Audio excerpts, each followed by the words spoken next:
نبی کریم نے کہا کہ ہاں، یہ نہیں کہا ہی من افاضلھا، فاطمہ کا گھر انبیاء کے افضل ترین گھروں میں سے ہے۔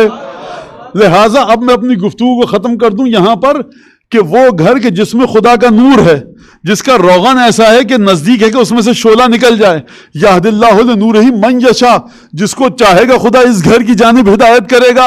ایک تو یہ بات سمجھ میں آئی کہ یہ گھر اس لائق ہے، اس کی یہ اہمیت ہے کہ خانہ کعبہ پتہ ہے کہاں ہے، صفا و مروہ کہاں ہے، قرآن کیسے پڑھتے ہیں، نماز روزے کے حج کے احکام کیسے ہیں، سب پتہ ہے۔ ہاں، مسلمان ہو گئے، اس گھر کی بھی ہدایت ملنی چاہیے، تب پکے مسلمان بنو گے۔ یہد اللہ لنورہ من یشاء، کیونکہ کچھ گھروں میں یہ نور رکھا گیا اور وہ گھر سیدہ کا گھر ہے۔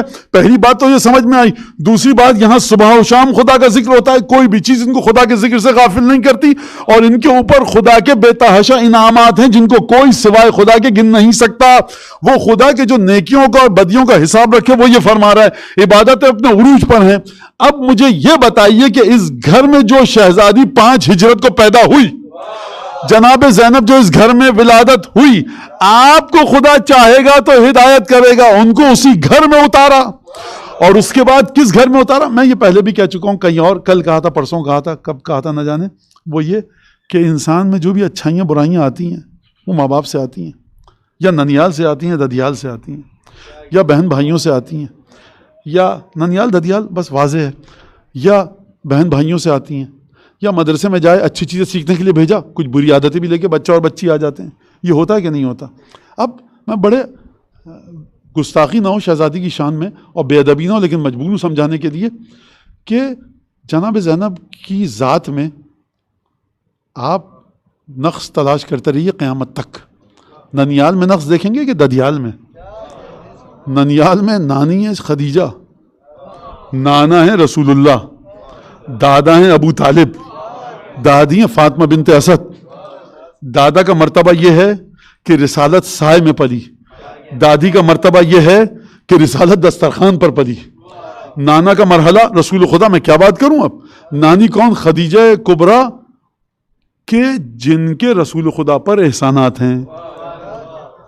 بھائیوں سے آتا ہے نا اچھی بری صفات، دائیں دیکھیں گی حسن مجتبیٰ، بائیں دیکھیں گی سید الشہداء، ادھر مڑی جنت کے جوانوں کے سردار، ادھر مڑی جنت کے جوانوں کے سردار۔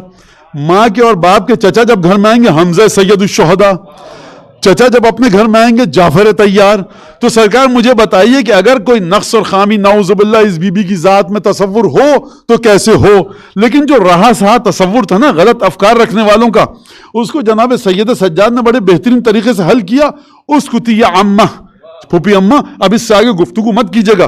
فَأَنْتِ عَالِمَةٌ غَيْرَ مُعَلَّمَةٌ وَفَاہِمَةٌ غَيْرَ مُفَاہِمَةٌ، آپ وہ عالمہ ہیں جس کو کسی نے علم نہیں سکھایا، اور آپ وہ سمجھ بوجھ والی خاتون ہیں جس کو کسی نے سمجھ بوجھ نہیں سکھائی۔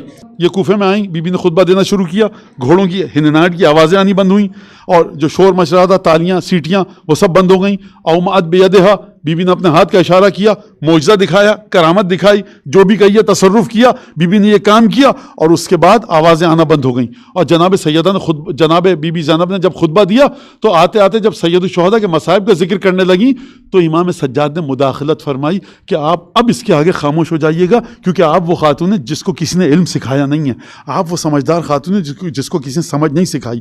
امام سجاد نے یہ جملہ یہاں پر کیوں کہا مقتل کے مطابق؟ مقتل میں یہ جملہ ہے جب بی بی اس مقام پر پہنچی، سید الشہداء کے مصائب کا آغاز کیا، کیونکہ اندیشہ یہ تھا۔ اس واقعے کی مثال کے ذریعے میں بتا رہا ہوں کہ جناب سیدہ نے جب یہ کہا تھا لَأَكْشِفَنَّ رَأْسِي، میں اپنے سر سے چادر ہٹاؤں گی گھر کے صحن میں جا کر اپنے، اور دعا کروں گی، تو وہاں پر طوفان آنا شروع ہو گیا رسالت مآب کے بعد۔ تو جناب امیر المومنین نے فرمایا کہ آپ رحمت للعالمین کی بیٹی ہیں۔ ولی خدا کو اگر کوئی ارادے سے پیچھے ہٹائے، یا ولی خدا کے برابر ہو یا بالاتر ہو، اور اگر نچلے مرحلے پر ہے تو بالاتر کی یاد دلائے۔ جب امام علی نقی علیہ السلام کا واقعہ ہے، ایک عام آدمی آیا، امام کو جلا لایا، کہا کہ آپ کے جد کی قسم دیتا ہوں، آپ کو آپ کے جد کا واسطہ درگزر فرمائیے۔ چھوٹا ہے، حق اوقات نہیں ہے کوئی امام کے سامنے، لیکن رسالت مآب کا نام لیا۔ لہذا جناب امیر المومنین نے کہا بس اب یہاں پہ رک جائیے۔ سیدہ کے ہاتھ نیچے آئے، دوبارہ مدینے کی حالت معمول کے مطابق آ گئی۔ بی بی زینب نے جب خطبہ دیا تو وہاں پر جب سید الشہداء کے بارے میں گفتگو فرمانی شروع کی تو وہاں پر امام سجاد نے جملہ فرمایا ہے، یعنی کیا مطلب؟ یعنی پھوپھی جان، پھوپھی اماں، میں آپ سے یہ نہیں کہہ رہا کہ آپ اپنے خطبے کو روکیے اور میں بتاؤں کہ عذاب آنے والا ہے، بس آپ خود سمجھتی ہیں کہ اس سے آگے مت بڑھیے گا۔ سید سجاد نے روکا، اور اگر جناب زینب خطبہ فرما دیتی اور جلال کے عالم میں بد دعا فرما دیتی تو شاید عذاب آ جاتا۔ جو جناب سیدہ فاطمہ زہرا کا جملہ، یہ کہہ کر بات کو ختم کروں کہ جب جناب سیدہ نے جملہ ارشاد فرمایا، اگر مجھے یہ خوف نہ ہوتا کہ بے گناہوں پر بھی عذاب آ جائے گا تو میں عذاب کی دعا کر دیتی، لیکن بے گناہوں کی وجہ سے بی بی نے اپنے اوپر ستم برداشت کیے اور کسی کے خلاف بد دعا نہ کی۔